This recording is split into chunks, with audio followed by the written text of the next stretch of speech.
Hello, everyone, and welcome back to the Pretty Passionate Podcast. As you can tell from the sunlit surroundings and the slight change from my usual little sound booth and the wind in my hair, that we are not in Kansas anymore. Just kidding, I live in Georgia. We are, however, podcasting from my vacation spot with my family. But I wanted to make sure to still get an episode in because we have so much to talk about, of course. That said, I want you to bear in mind that I don't have as much control over my sound and surroundings. I tried to find the quietest spot in the house, but it is outside. So there will be some street noise, the occasional birds, seagulls, I think, and maybe the sound of laughter coming from a pool nearby. When I'm using one of those noise canceling lavalier microphones, so that should help with things, but bear with me. I'm going for consistency here. Every year, my family and I get together with our husbands and kids and my mom and dad. So that nuclear unit, we make it a point every year to escape to an East Coast location. Usually, sometimes we venture out elsewhere, but mostly an East Coast location that's easy for us all to get to by plane, train, or automobile.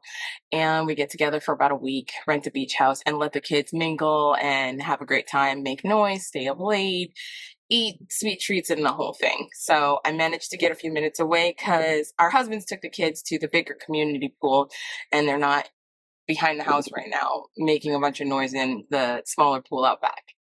So that said, I'm going to go ahead and get started. One of the things I wanted to talk to you about today was unplugging on vacation. It's really hard for me. I am a plastic surgeon in my actual employment, and I'm a solo practitioner, meaning I don't have partners. And at the moment, I don't even have a PA or NP working in my practice alongside me to provide a bunch of extra coverage. When I travel, it's important though that for me, I unplug. I know doing a podcast is about the most plugged in thing you can do while you're on vacation, but once I'm done with this episode, I'm actually going to put it away for the rest of the week after I'm done editing so that I can focus on enjoying my quiet time, my downtime with my family.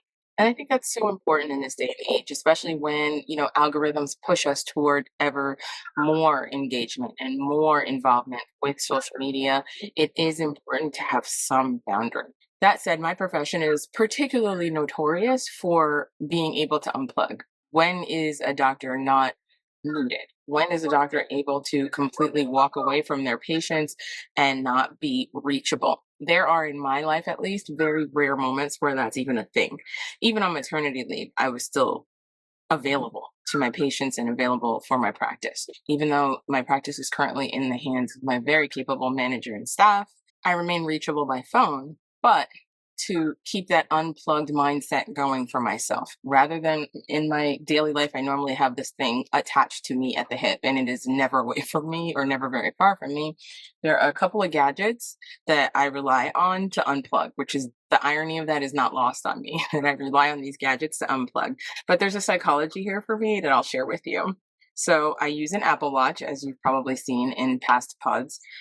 What it helps me to do is mentally filter. It helps me to determine if the message that's incoming is of great importance. So I might get a text message from my manager that says, literally, and she's great at this too. Obviously, you need people in your life who are going to support the idea of you actually stepping away, unplugging, and getting rest from your work.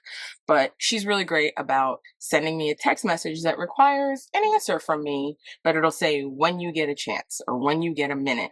On your watch, you don't necessarily see the entire message, but I will see a message coming in from my manager and it'll say, when it says, when you get a minute, oh, mentally, I know that's not something I even need to look at right now, right? That's something I can look at when I get out of the movie theater or something I can look at when I get back to my phone, if I'm at the beach or if I'm in the pool. And I love that freedom. Maybe that's not enough freedom for some, but it's about as much freedom as a solo private practice person is probably going to enjoy realistically. And that's not a complaint. I love my job, but again, those moments of just unplugging are so necessary for our mental health, especially if you are a working mom, an entrepreneur, a wife like me. There's so many irons in the fire at all times. And sometimes we just need some mental clarity, some mental peace, some quiet to step away. And this is one of the things that I find is very helpful. So if you're not already a smartwatch user, I don't necessarily use all the features, but that's one feature I really enjoy is that it allows me to see who's calling me and who's texting me and get an idea of the nature of the text or call or even voicemail because there's visual voicemail aspect to this that I can move on. And okay, I'll get to that later. It doesn't force me to have my phone with me, and it certainly doesn't force me to have to answer and interact with every single incoming message. Plus, you can place your watch in do not disturb mode for those times that, maybe you need 5 minutes where you're absolutely not being interrupted for any circumstances whatsoever. Again, not necessarily always possible for a doctor, but I do try. The other gadget I wanted to share with you that I think also helps me unplug. This is ironic, I get it. But this gadget actually helps me walk away from my phone, is what I mean, and really not feel that. Um, I feel that compulsive urge to check my messages and check my email is the Ray-Ban Meta glasses. Not sure if you're familiar. My 2 cents, completely uncompensated by Ray-Ban or Meta. I did want to share this with especially my mamas, my listeners who are in a position like me where you can get this kind of thing to help you focus, stay in the moment, and be part of your surroundings and not stopping your enjoyment to reach for the phone and do the selfie stick and do the things. I was able to take really cute pictures of my kids yesterday at the movies with their cousins without having to reach in my bag, reach in my pocket, or, my phone could have been in the car and it still would have. That is my 2 cents on how I use gadgets, ironically, to help me unplug from the main gadget most of us can never seem to escape from when we are on vacation. I decided to keep them on because they lightened up and this because the sun turned away a little bit and the wind that is coming in this direction is rather refreshing against the humidity, but also particles. Sometimes my eyes are very sensitive to like dust particles. And so we're going to keep these on. So now we're ready to get into the other part of the podcast, which is my coverage of the Gilded Age. For those of you who don't know, I'm a Gilded Age obsessive. I won't call myself an aficionado because I don't actually work for HBO, but I am obsessed with this story, the costuming, the writing, the sets, the design, everything that goes into the show is so thoughtful and careful. And you can see that it's crafted. And sometimes it'll just be a scene that is 1 minute of time. And you can tell they've spent just something crazy just setting up that one scene. So we are deep into season 3 and episode 6 just aired on Sunday. I did get to watch it, even though I'm on vacation. I did get to watch it because this is appointment television for me. So I'm glad to be able to cover it with you now. Last episode, I did transition to more of a by character or character group coverage format to tell you what happens on the show because they have really picked up their switching back and forth. It used to be that I could just kind of run down the episode what happens in chronological fashion. But this episode and the last episode, they did a lot of switching back and forth between Newport to New York to Arizona, wherever they were going. And so it is easier if I cover it as groups or as individual characters. That said, this is your only spoiler warning. We are recapping season 3, episode 6 of The Gilded Age entitled, If You Want to Cook an Omelette. Well, there's a line in the episode where that actual saying is used. You know the saying, if you want to cook an omelet, you've got to break some eggs. Well, Bertha gives her daughter that advice and this is her giving her a pep talk about how to reclaim her power at Sidmouth Castle. But let's not get too far ahead of ourselves. As you all recall from episode 5, it left us on a stunning bit of a cliffhanger where George Russell and Bertha Russell were having a heated argument over Gladys's fate in England. She had sent an urgent letter through her maid Adelheid back to her family to let them know that she was not happy and things were not going well for her.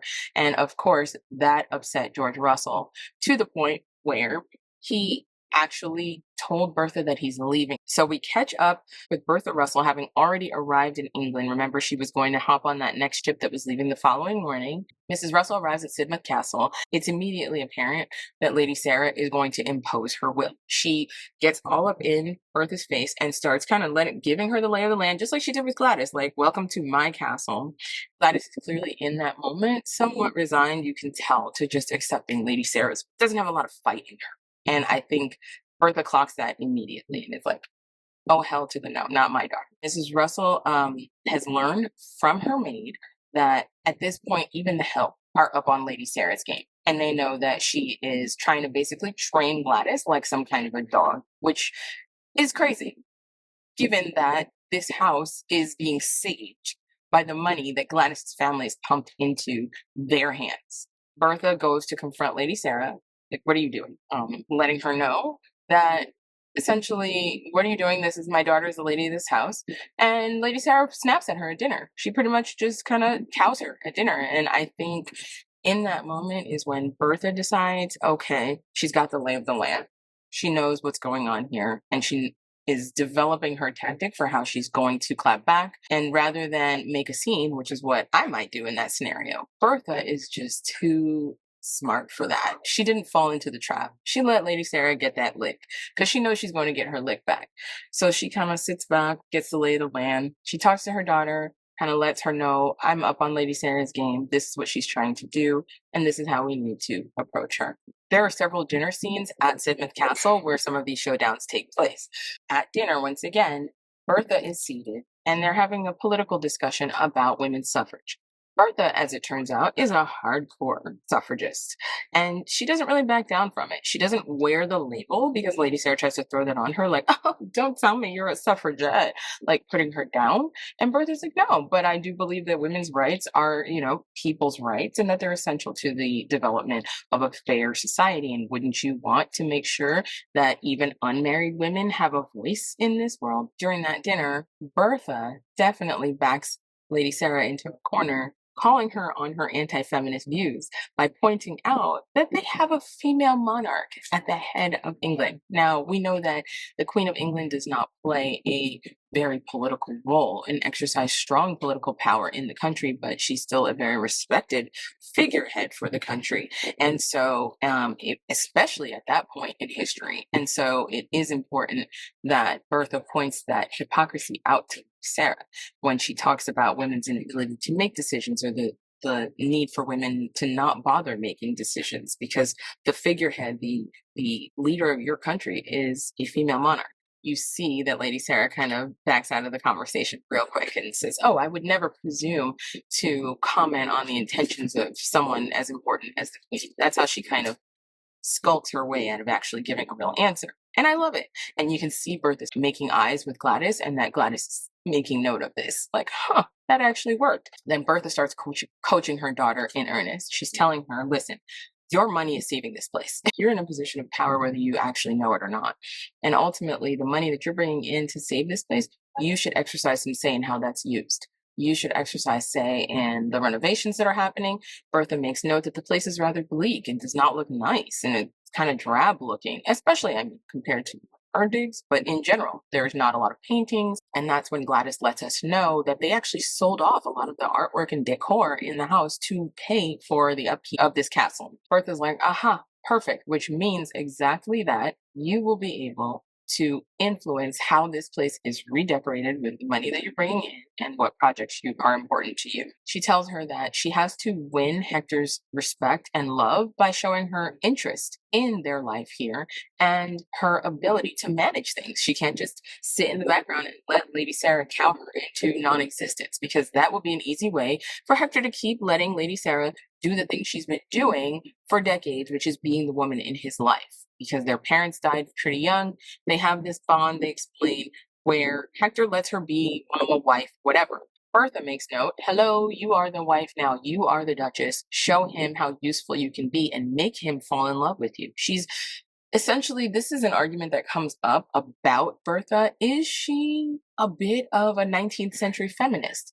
I have to say, prior to this episode, my answer would have been absolutely the hell not. But now that I've seen how she is, once again, not trying to make waves and change the way that society is, but she is making sure that, at least for her daughter and herself, she's grabbing power as a woman in the ways that society is allowing for her to do, and using that power and position to influence things. So it's like she's trying to position Gladys to be an influencer of her time, really take that Duchess role and run with it. Gladys actually heeds Bertha's advice, and immediately when she sees Hector, she asks him, he walks in and she goes, hey, I want to learn more about Sidmouth. Is there a way that you can have it looks like their house manager, the groundskeeper, take her around to their tenants, to the farmers who work on the land that they own, and show her more? Give her more of a lay of the land. What are the needs? What are the needs that are not being met that we can direct these funds my daddy's putting in your pocket towards?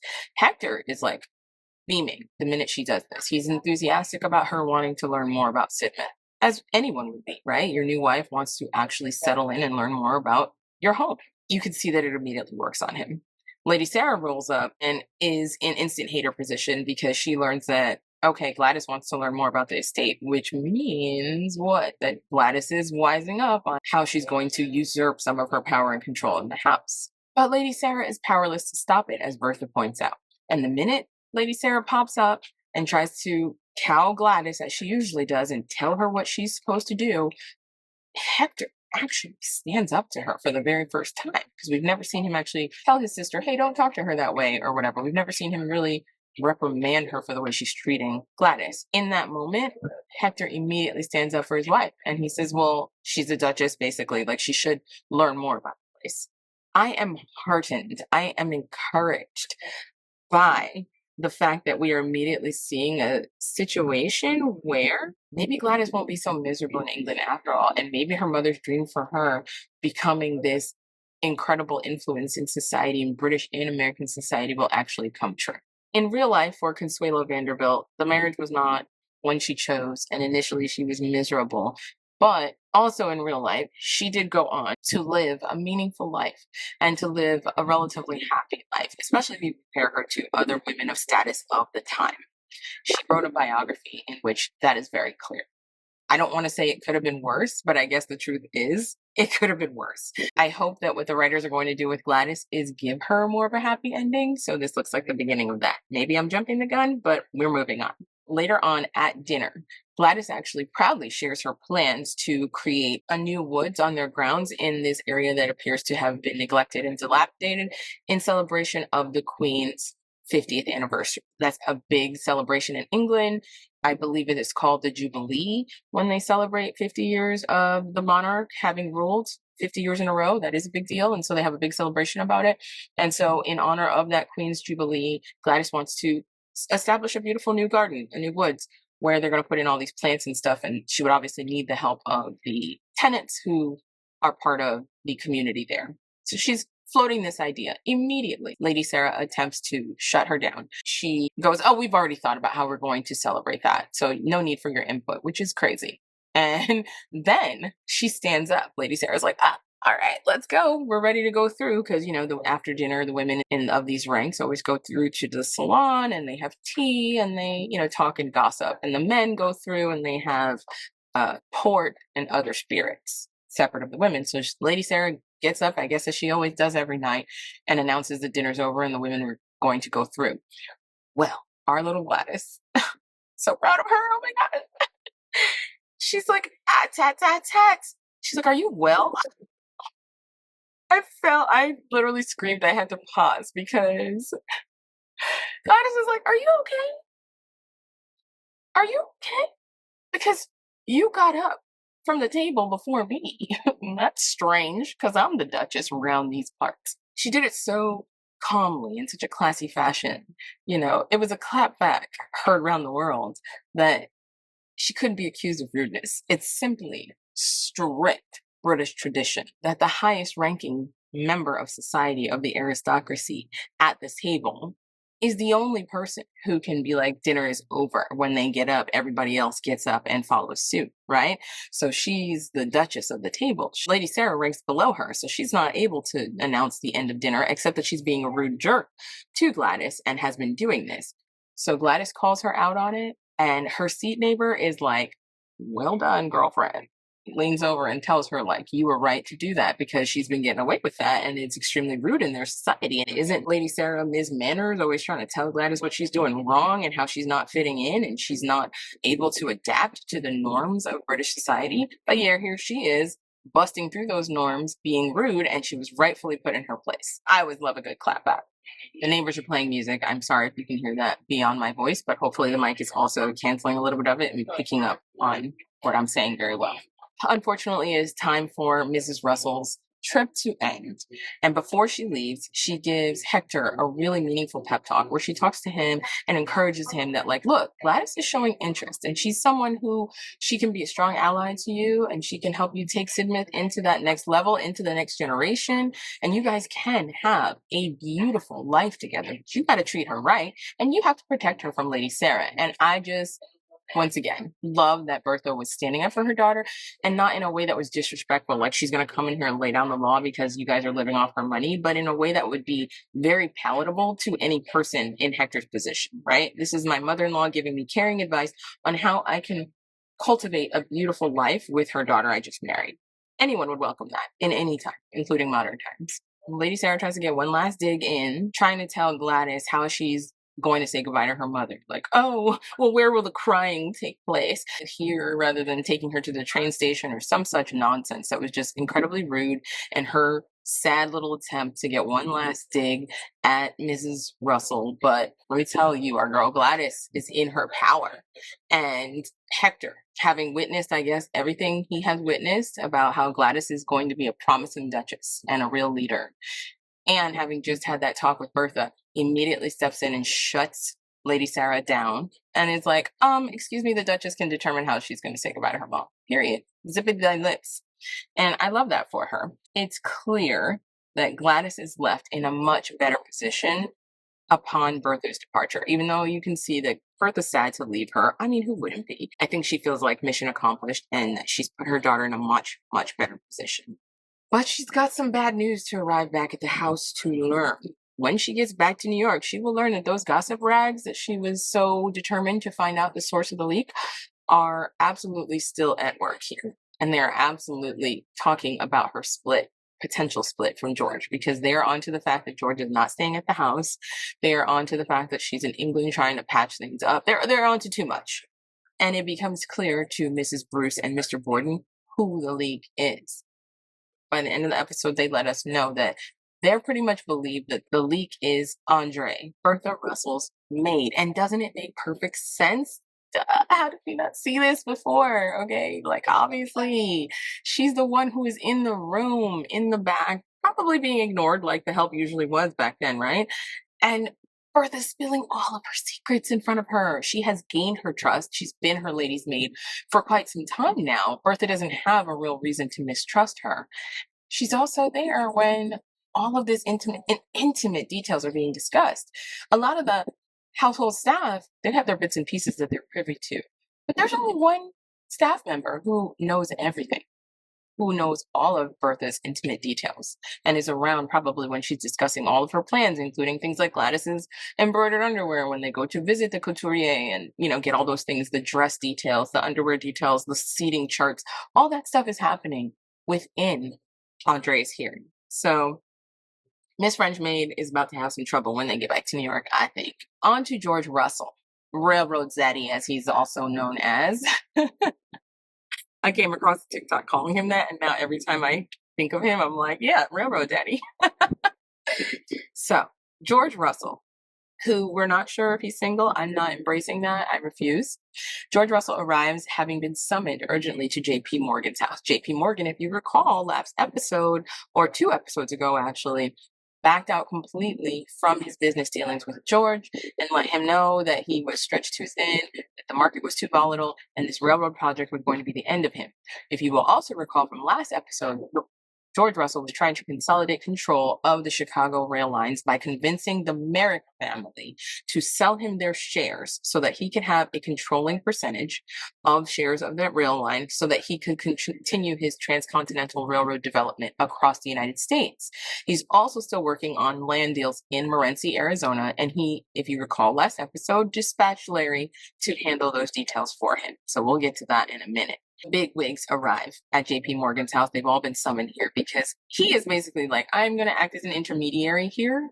So he summons the Merrick brother, who actually is the controlling partner in the family. He's the one who really represents the family and will be the one who have to say on who any shares are sold to, if at all, unlike the brother who appeared last episode, who was just known to the Russells, but wasn't the decision maker in his family. He arrives in the company of Mr. Sage. Mr. Sage was mentioned briefly in the last episode as someone who is kind of a vulture capitalist. He will acquire a company and kind of sell it off for spare parts.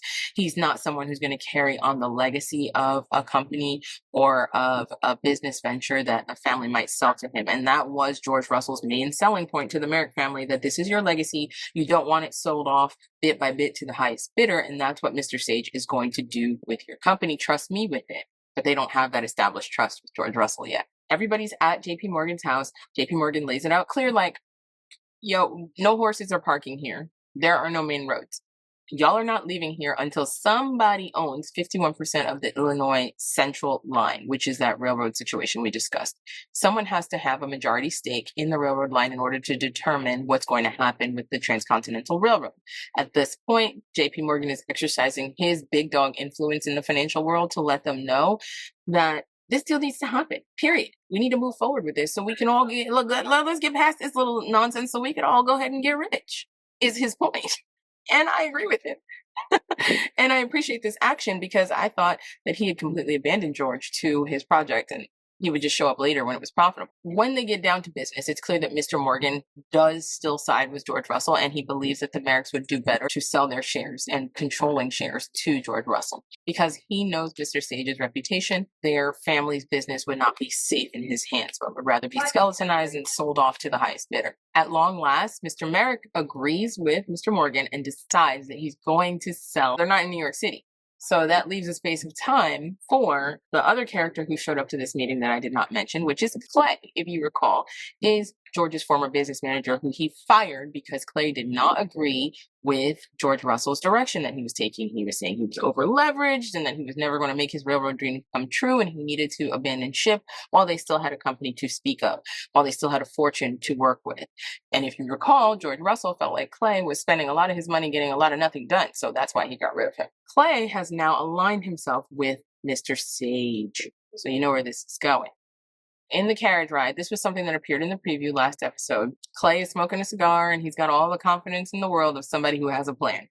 And he lets Mr. Sage know that George's jugular is exposed. He's going to lose his shirt. He tells Mr. Sage that as far as George Russell is concerned, he knows where all the bodies are buried. And I mean, you know, my sister and I gave a collective, uh-oh, before the episode is over. They plant those seeds. And you think this is something that's going to come up later? No. Before the episode is even over, we learn that Mr. Sage has already poisoned the well. He is going to the media and calling George Russell broke, which is causing a bit of panic in the markets. I know people like to intellectualize the stock market a lot, and there is that aspect of what's a smart buy, when's a smart time to sell, etc. But a lot of it is sentiment, consumer sentiment, and all that goes into it. So if there are rumors about a company going around, that is going to affect that company's stock price. That is going to affect that company's shareholders and possibly cause just a massive sell of the shares where everyone wants to offload them while they're still worth something, which will precipitate the failure of a business.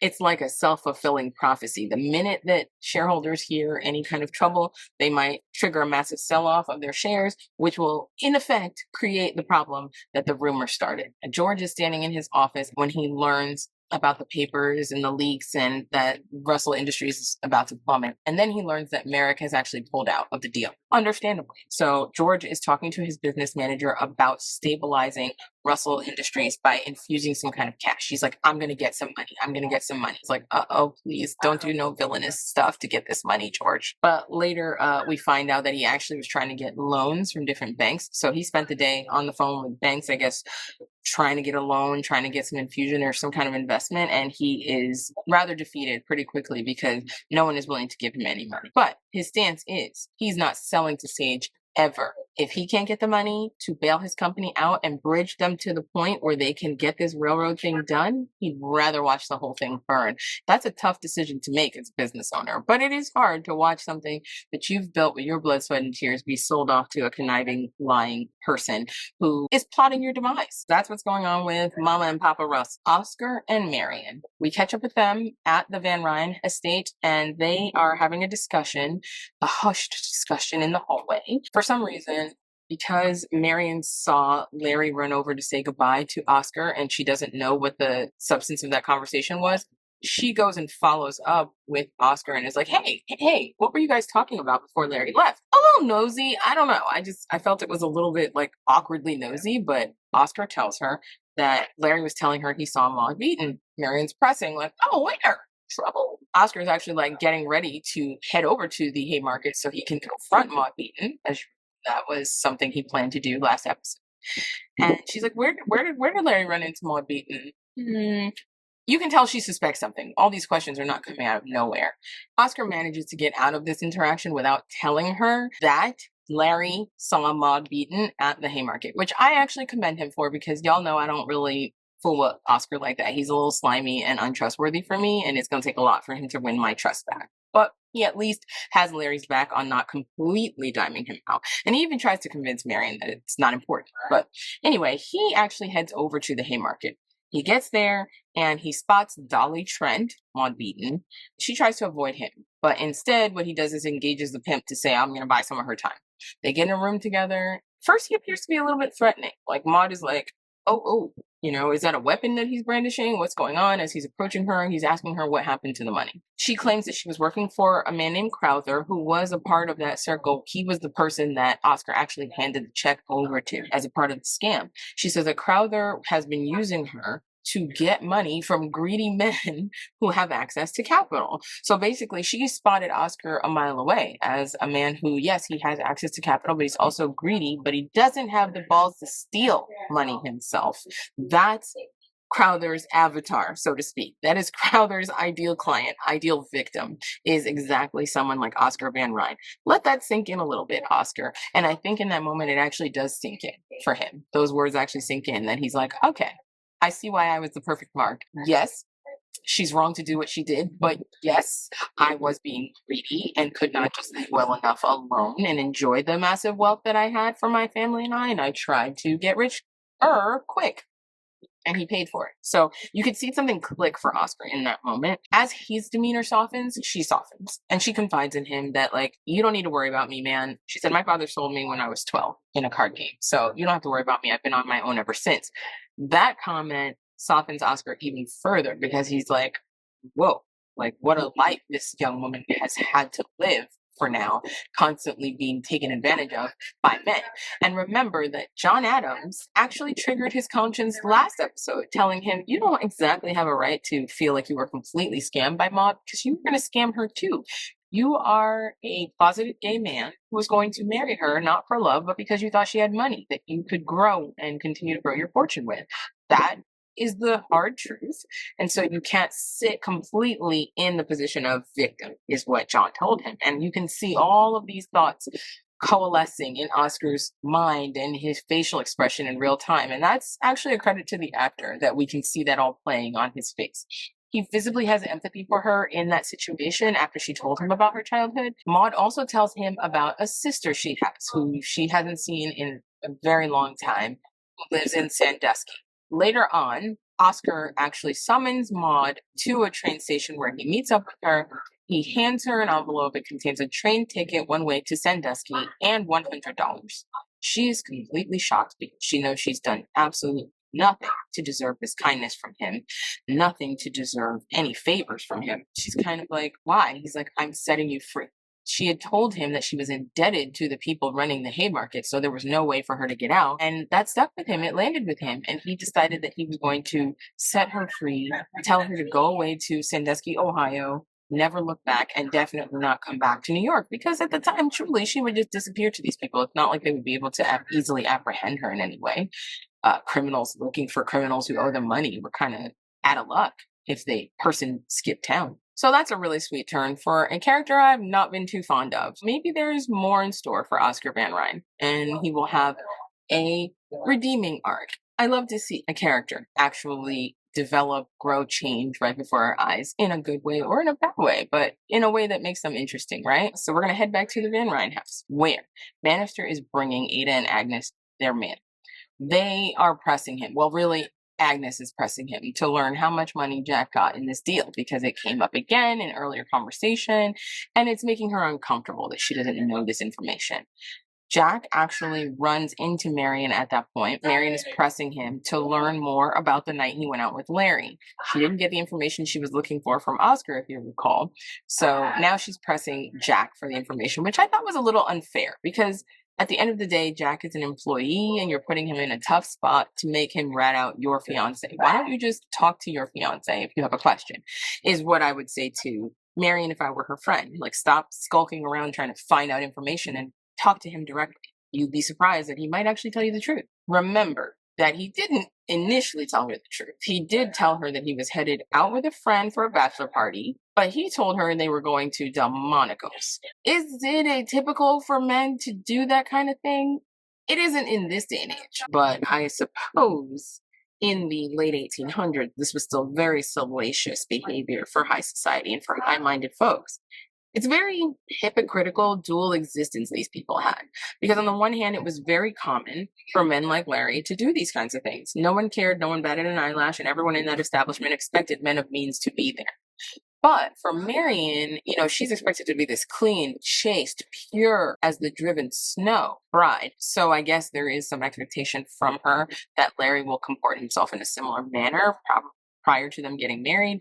But it's a little naive of her. She did think he was at Delmonico's. Learning that he wasn't at Delmonico's from Jack is shocking to her, and it stokes her interest even more in this topic. She doesn't give it up. But Jack, being smart, is not going to be the one to break the news to her. He's like, I gotta get back to work. Bye. I gotta serve this food. And he runs away without telling her exactly where they went. She's on the warpath now. They're at dinner. She's with Oscar, and she presses him again. And that's when Oscar just breaks down and he has to admit that the spotting of Maud Beaton happened at the Haymarket. He can't hold it back from Marion any longer. Marion has a near complete meltdown about this when she finally gets confirmation that that's where Larry went. It is, again, hyperbolic in my opinion, but I'm living in a 21st century world. Everyone knew these places existed. I guess it was just a known unknown, something people just didn't talk about. So for her, this is shocking news. And she is ready to end her engagement with Larry over this, which I found to be over the top. I mean, her reaction was one thing, but being willing to end the engagement is another. Mind you, the stakes for Marion are extremely high. Her engagement has already hit the press. People are already talking about them as a couple. So for her to end the engagement to him now is like, girl, you knew you did not have room to have a third failed relationship. In my opinion, it was too much. In my opinion, I did not support Marion's decision here, especially for her to do so without talking to Larry first, without at least getting his side of the story, without at least getting some more perspective. So I'm a little annoyed with our girl Marion at this point because I think she's ignoring the advice of people who care about her, overreacting, and she goes immediately to tell her aunts. And of course, Agnes, who did not want the Russells to be a part of her prestigious old money family, immediately jumps on the bandwagon too and is like, oh, there's nothing else to do except break up with him. Great. So later we see Marion march her little self across the street, hand a letter to church, breaking up with Larry. Because as you remember, Larry is in Morenci. Why not wait till he comes back to town to talk to him? Even church is telling her, are you sure this is news you don't want to deliver to Mr. Russell himself when he returns? And she's like, nope, it's all explained in the letter. Church is no dummy. He knows what's going on here. So she walks right back across the street, and that's the end of it for her. Meanwhile, back at the Van Ryn house, Armstrong is talking to Agnes, helping her get ready, giving her breakfast in the morning, and completely dimes out Jack on the amount of money he's made.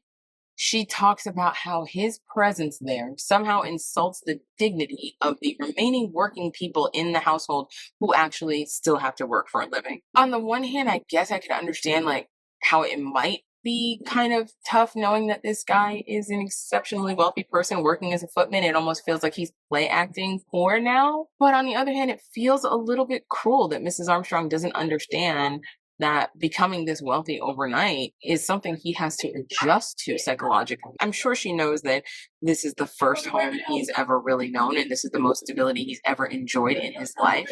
So it feels very jealous, hate-raid, typical Mrs. Armstrong that she is pushing so hard to get him put out of the house. But unfortunately, Agnes agrees with her, and she summons Ada urgently to the room to tell her that he made $300,000 in the clock deal. And Ada is like, blown away. This is, again, the equivalent of about $10 million in today's money. Agnes presses Ada to fire him, to show him the door, because it's a mockery, apparently, to have him there. Ada doesn't completely agree. You can tell that she's torn because she really does like Jack. She turns to Madame Dashkova to get advice from Luke. She arrives and ready to get down to this seancing of speaking to Luke through this medium. In the course of her session, Madame Dashkova decidedly reveals herself to be a disgusting lying charlatan because she says something in Italian. She says exactamento in Italian as if she's speaking for Luke. Ada clocks this immediately, like the rest of us, and she's like, oh, he said that? She goes, yeah, he said it. And Madame Dashkova's certainty is puzzling to me in this moment because I'm like, wait, what? I don't remember Luke being any kind of specific ethnicity. Ada is immediately as confused as we are. Madame Dashkova is like, well, you know, Luca Forte, of course. He has his Italian roots. He would say things like exactamento. And then Ada's face is filled with understanding. I love the acting on this show. It dawns on her. She's like, oh, there it is. You're a liar. Because there was a misprint in the papers at some point with Luke's death announcement. It was presented as Luca Forte, which she had retracted later on and corrected. But if you're someone who's just learning about Ada by doing research and reading the papers, because they are society people and people of note, then you will be saying the erroneous name, right? You'll be saying Luca Forte, the misprint, rather than knowing, if you're talking to Luke Forte, that he has nothing to do with Italian heritage. So Ada finally, her eyes are open and she realizes that she's been scamming her because that's how she found out all this information, all these intimate details about her is reading the papers. She even tells her, and then I provided you the rest, because she was very forthcoming with details that further cemented Madame Dashkova's ability to pretend like she's getting all this information directly from Luke Forte.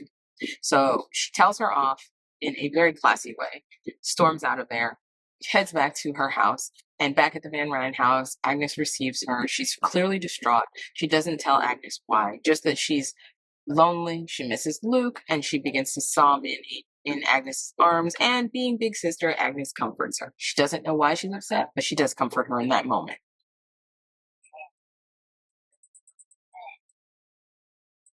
The next day, the three main members of the Van Ryn household, Oscar, Ada, and Agnes, discuss whether or not they should continue to keep Jack on as an employee there.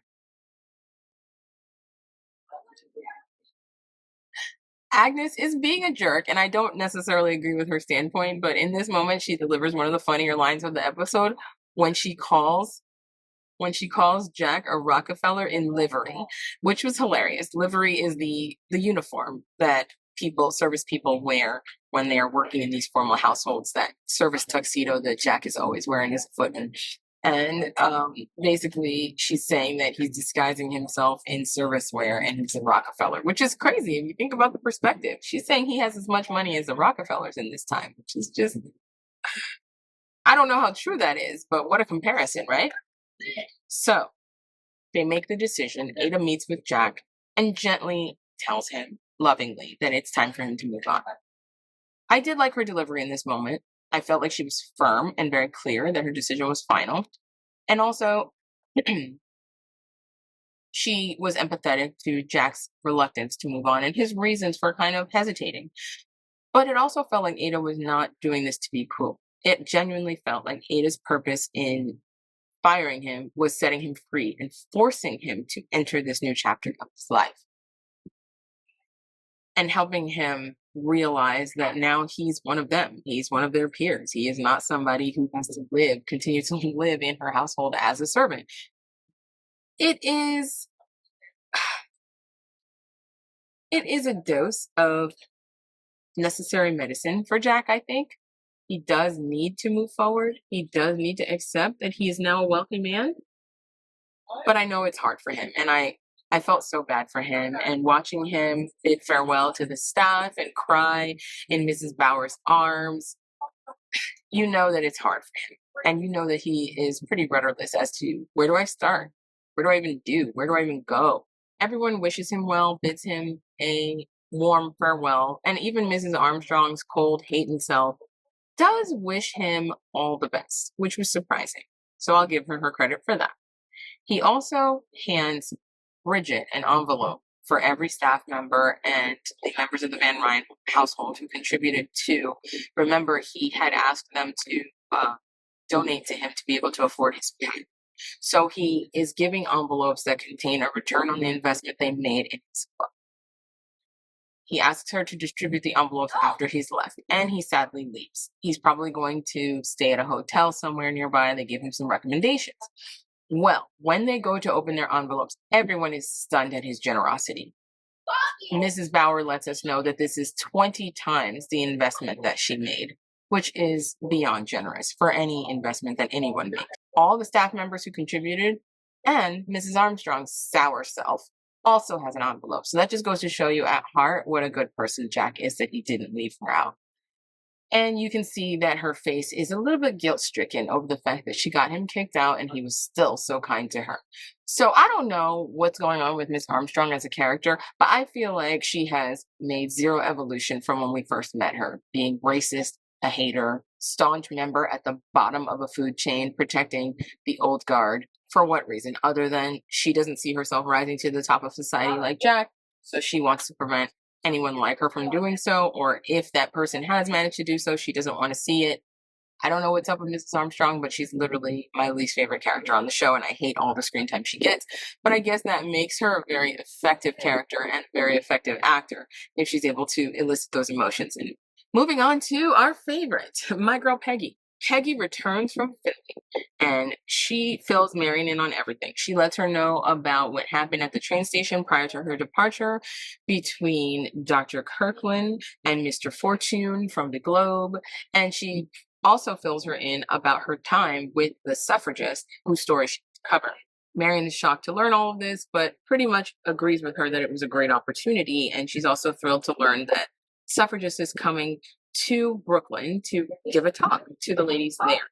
That she likes to do small engagements where she can really engage with women and let them know about her cause, about her suffragist movement in an environment that is more conducive to open and very in-depth discussion. Marion fills her in on everything she's missed, including the fact that she is ending her engagement to Larry because he went to a house of ill repute, like everyone else in the universe. Peggy's urging Marion to exercise some caution and not move so quickly, not be so rash. But Marion is still visibly shaken by the news and sticks to her guns that this relationship is over. Back at her house in Brooklyn, Peggy receives a visit from Dr. Kirk. She lets him know that Francis Watkins is actually coming to town to hold a tea, just like she told Marion. And all of a sudden, he insisted on her inviting his mother to this tea. And in my head, I'm like, why, sir? You know your mother doesn't like her. But I guess he wants them to have more opportunities to get to know each other. I'm sure his intentions are good. So she says that she's going to invite his wretched mother to this tea. And then she goes on to explain to him her detail with Mr. Fortune. She doesn't go into a lot of detail. And one of my social media friends reminded me that it wasn't just a kiss that happened between Peggy and Mr. Fortune. There was that incident after they escaped those people who were trying to lynch them at that restaurant, where I think the tensions were so high and they were hiding in a barn, and a little more than a kiss happened between them. She just went with it because emotions were so high, and it's no excuse, but later she comes to her senses that he's a married man and she cannot carry on this way. He accepts her explanation almost unconditionally. And she insists that she doesn't plan to work with Mr. Fortune anymore or do any more pieces for the Globe because she doesn't want to put them in a compromising position.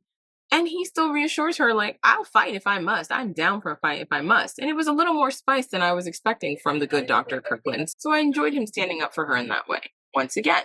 But he does a little dark foreshadowing in this moment because he tells her he doesn't care about the past. The past is the past, but we remember. Remember that Peggy does have more past than she's told him here. So the issue is that, of course, we know there is more past on Peggy's end to be discovered by Dr. Kirkland. Remember, in season 1, we learned that Peggy had been married before. We learned that she was married to a man named Elias that her father did not approve of, and her father had the marriage annulled, but there was also a baby that was born, and she was told was a stillbirth. Her father then sent the baby off to be adopted into a loving family. However, where he was living, there was an outbreak of scarlet fever, and the baby died. And Peggy learned about his existence only after his death, which was really damaging to her and damaging to her relationship with her father. They get over this in season two, they work it out, right? But this is still a skeleton in Peggy's closet that we know if Elizabeth Kirkland got her hands on this juicy bit of tea, she would exploit to try and get Peggy out of her son's life. We move on to Frances Watkins. She's now at the tea. She's holding court with the ladies and having a discussion about women's rights. Mrs. Watkins actually gets into it with Mrs. Kirkland, who can't seem to be in a room without sharing her very unwelcome and stupid opinions. She tells Mrs. Watkins that she believes a woman's place is basically homesteading, taking care of the home, taking care of her husband. While Mrs. Watkins, who is a widow, lets her know, well, what about those of us who aren't married? Those of us whose husbands died? Should we not have a voice? Should spinsters not have a voice? Should women's voice only be dependent on whether they are attached to a man as their custodian? And Mrs. Kirkland is kind of shut up by that, and she's rude, and she doesn't agree with it, but she kind of lets it go at that point. The meeting comes to a conclusion, and Peggy and William Kirkland, Dr. Kirkland, they have a bit of a tense discussion in the hallway about Peggy being like, why did you send your mother here? You know she doesn't like me. You know she does not care for women's rights. It's clear that she feels like she was a little bit blindsided because Dr. Kirkland did not warn his mother that she was coming to a women's rights tea.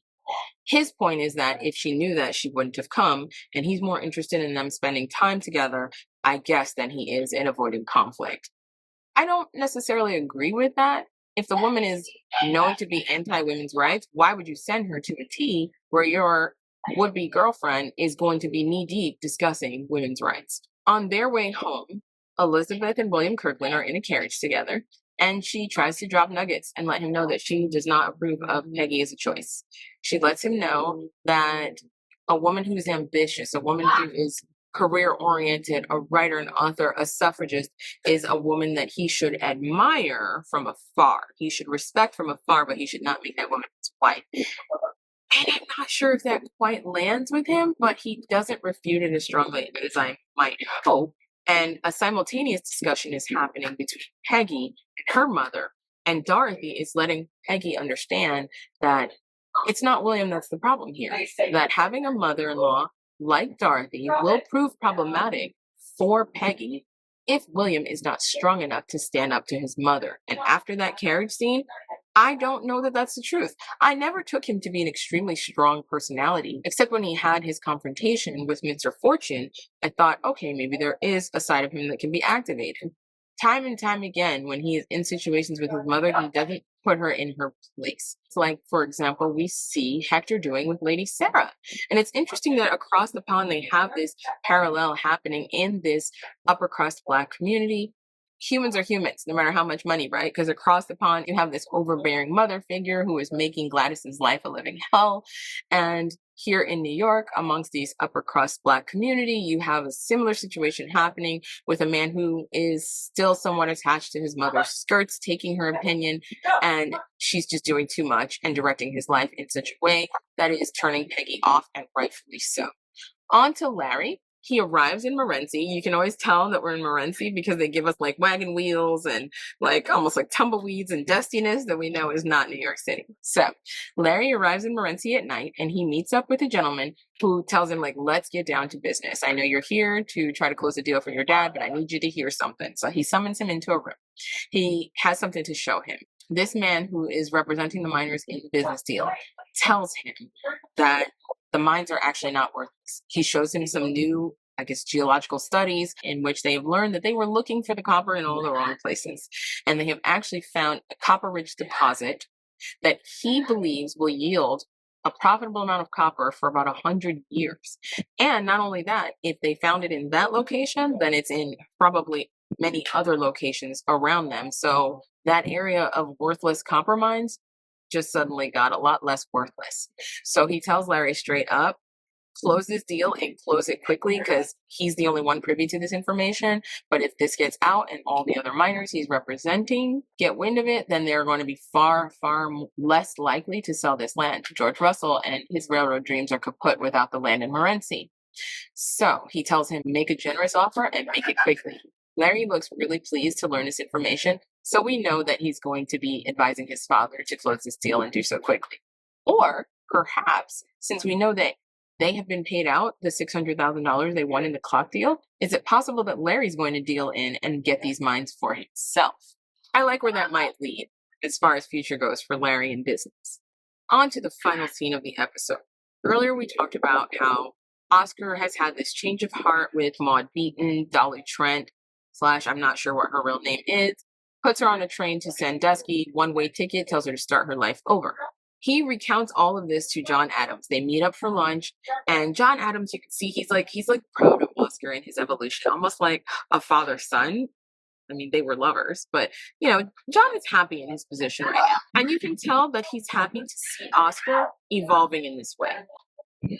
I apologize. The neighbors are having a ton of fun in their pool, and I can't hate on that. We're on vacation and we're almost to a close. Please bear with me. You can see that John is actually proud of his little baby duckling, Oscar, and proud of the decision he made to actually do something nice for Maud, set her free. $100 is not a life-changing amount of money for Oscar, even in this position. And so it was a very nice thing that he did. Because you can tell he sees this positive evolution in Oscar, John actually rewards this good behavior by telling him about a very profitable client he's going to connect him with.